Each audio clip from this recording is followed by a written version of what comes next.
That's going to occur by activation of CB1 receptors in the so-called prefrontal cortex, which is just behind the forehead.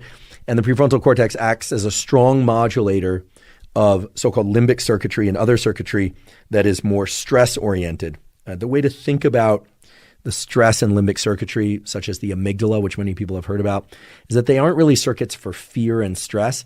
They are circuits that are constantly evaluating one's own internal state, heart rate, et cetera, and what's happening externally. And sorry to say, but the default of those systems is to detect danger, the sort of threat detection systems. And then the prefrontal cortex largely acts as a brake on those systems, sort of like the reins pulling back on a steed of horses that would otherwise just kind of take off.